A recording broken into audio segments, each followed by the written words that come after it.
पहलगाम हमले के बाद भारत और पाकिस्तान के बीच तनाव बढ़ता जा रहा है। इस बीच इंडियन नेवी ने अरब सागर में प्रैक्टिस की है, साथ ही युद्धपोतों को हर परिस्थिति से निपटने के लिए अलर्ट पर रखा है। पिछले कुछ दिनों में अरब सागर में एंटी शिप और एंटी एयरक्राफ्ट फायरिंग की प्रैक्टिस की गई।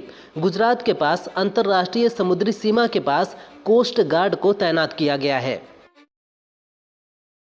कांग्रेस नेता और पूर्व सांसद राज बब्बर ने जातीय जनगणना को लेकर एक ओर जहां लोकसभा में नेता प्रतिपक्ष राहुल गांधी को शुक्रिया अदा किया है, तो वहीं सरकार से 3 सवाल भी पूछे हैं। उन्होंने एक्स पर लिखा, ये समय श्रेय लेने की होड़ का नहीं, बल्कि ये सुनिश्चित करने का है कि मोदी जी ने जातीय जनगणना पर जो हेडलाइन बनाई है उसकी डेडलाइन क्या है, कब से शुरू हो रही है और आंकड़ों के आने के बाद सरकार की योजना क्या है। कर्नाटक में एक खतरनाक शर्त ने 21 वर्षीय युवक की जान ले ली। कार्तिक नामक युवक ने अपने दोस्तों से बिना पानी मिलाए 5 बोतल शराब पीने की शर्त लगाई। जीत जाने पर उसे 10,000 रुपये मिलने थे। शर्त के मुताबिक कार्तिक ने बिना पानी मिलाए 5 बोतल शराब पी ली, जिसके बाद उसकी तबीयत खराब हो गई। उसे अस्पताल में भर्ती कराया गया, लेकिन उसने दम तोड़ दिया। कार्तिक 8 दिन पहले ही पिता बना था और अब घर में मातम पसर गया है। मेरठ में राज्यसभा सांसद दिनेश शर्मा ने पाकिस्तान को चेतावनी दी है। उन्होंने कहा कि ये मोदी युग है, अब पाकिस्तान की तरफ से गोली चलेगी तो हमारी तरफ से गोला चलेगा। वहाँ गोला चलेगा तो यहाँ से बम चलेगा, वहाँ से बम चलेगा तो यहाँ से परमाणु बम तैयार है। मोदी शेर का सवा शेर है, छेड़ेंगे तो छोड़ेंगे नहीं। आगे कहा कि पाकिस्तान रूपी कालिया नाग का डर खत्म करना होगा। पाकिस्तान को अपना आतंकी जहर खत्म करना पड़ेगा। पहलगाम हमले को लेकर कांग्रेस सांसद इमरान मसूद ने कहा कि पीएम मोदी को पूर्व पीएम इंदिरा गांधी की तरह हिम्मत दिखानी होगी। इंदिरा ने पाकिस्तान से बदला लिया था, उन्होंने पाकिस्तान के 2 टुकड़े कर दिए थे।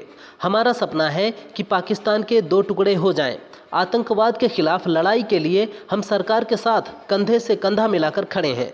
पूरा देश एक साथ सरकार के साथ खड़ा है। अब फैसला सरकार को करना है। सपा अब पीडीए डाटा सेंटर बनाएगी। अखिलेश यादव ने कहा कि हमने कई जिलों का डाटा एकत्र किया है, वह शॉकिंग है। अधिकारी कह रहे हैं सरकार का बहुत दबाव है, पीडीए की ताकत से यह लोग डरे हुए हैं, इसलिए हम लोगों के दबाव में सरकार ने जातीय जनगणना कराने का निर्णय लिया है। बस सरकार अपनी चुनावी धांधली इस जनगणना से दूर रखे। इसके बाद निजी सेक्टर में रिजर्वेशन का मुद्दा भी उठाया जाएगा।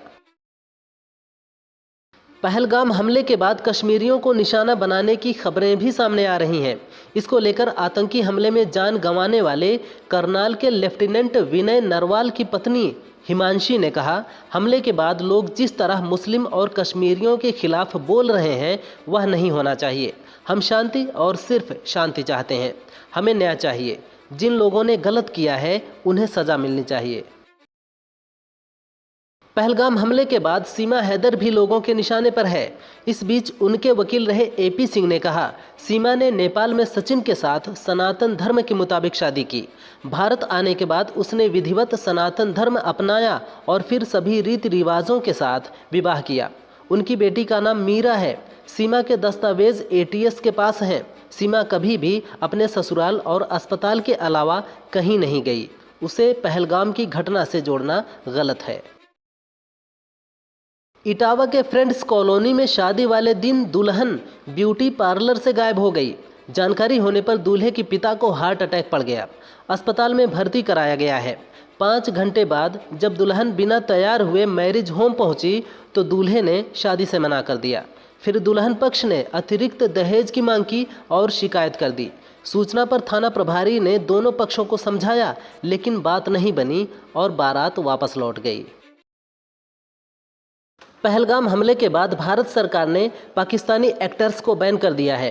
इस बैन पर जावेद अख्तर ने कहा था कि भारत में पाकिस्तानी कलाकारों को इज्जत दी गई, लेकिन पाकिस्तान में हमारे कलाकारों को कभी इज्जत नहीं मिली। अब इस पर पाकिस्तानी एक्टर मलिक अकील ने सोशल मीडिया पर लिखा है, जावेद साहब, कुछ लोग इज्जत के काबिल नहीं होते। जब हम उन्हें ज़्यादा इज्जत देते हैं तो रिजल्ट आप जैसे निकलते हैं।